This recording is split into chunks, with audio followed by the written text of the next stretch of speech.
Ever wondered how your favorite One Piece characters keep dodging death that gets a rubber band? Um, Before we dive in, hit that subscribe button and give a like, because let's face it, you're here for the chaos. Roronoa Zoro, the Straw Hat's swordsman, once fought through a mysterious mink-made drug in Wano. It revived him against King, but doubled his pain. Afterward, plot armor or just bad writing.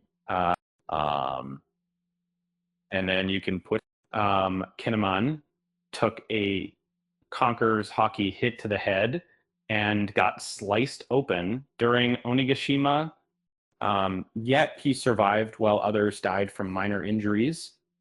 Oda's mercy for his heroic role, or a lazy shortcut.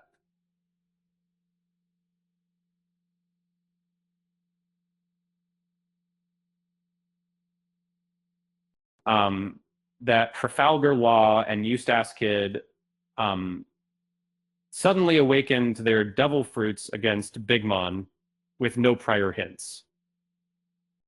They tanked impossible attacks, and Big Mom didn't even use her signature hockey. Let's just knock her off an island.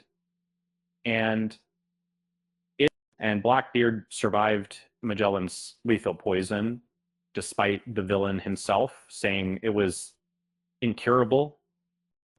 Meanwhile, Luffy needed a miracle to live. Oda's favoritism toward villains is as strong as their dark powers.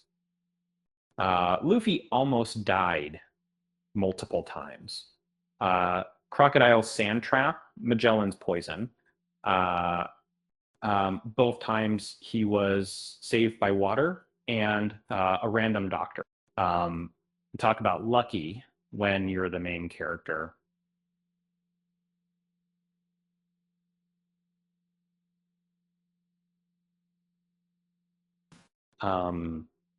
Pell's fake death in Arabasta is the crown jewel of plot saves.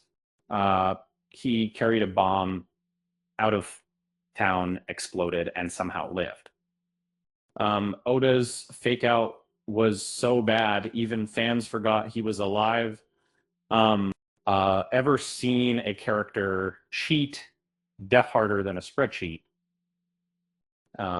With that said, thanks for watching, and until next time, I'll see you next time.